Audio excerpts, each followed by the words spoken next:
Welcome back to FT Markets.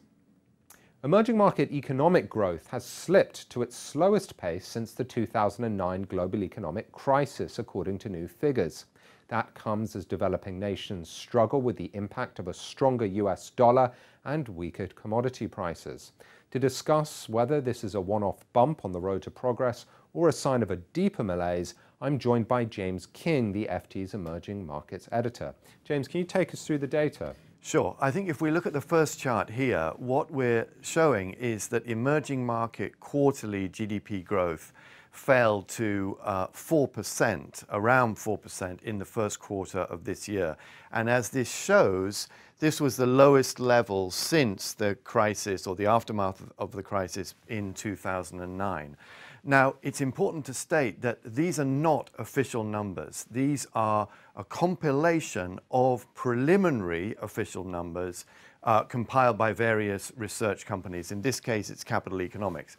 There are two other research companies that have come to the same conclusion, Market and also the International Institute of Finance. They have slightly different numbers, but their conclusion is the same, that in the first quarter of this year, emerging market GDP growth fell to its lowest level since late 2009. And why is this happening, James?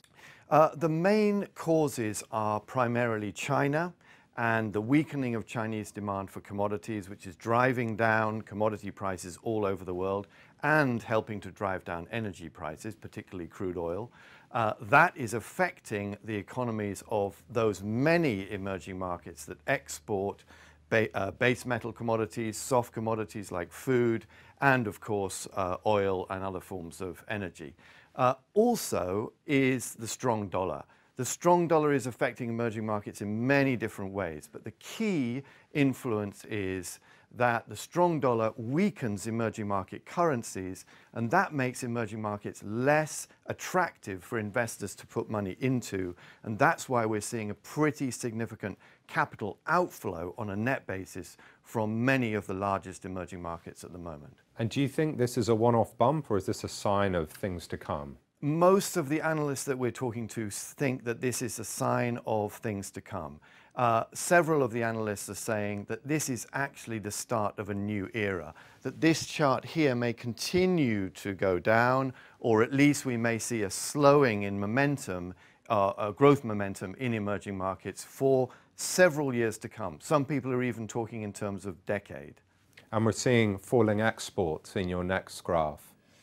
Yes, this I think shows the impact of the trends that we've been talking about pretty close up and pretty dramatically. This is exports from these countries, Indonesia and Korea, compared to Chinese imports. Basically, the story here is quite simple. The slowing of the Chinese economy is hitting exports from particularly emerging Asian economies such as Indonesia and Korea, but not only those, Thailand, Malaysia, they're all in the same boat.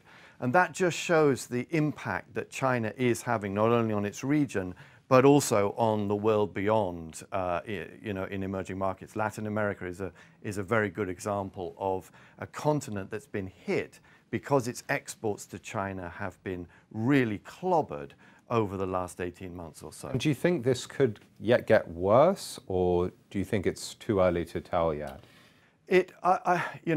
Most of the analysts that we're talking to think that we could be on a downward trend for emerging markets for some time to come. However, what we are not predicting, what they're not predicting, is a crisis. We're not predicting a situation like 2008 financial crisis. This is a situation caused mostly by internal frailties of emerging markets, and those frailties will probably weigh on growth over the months and years to come.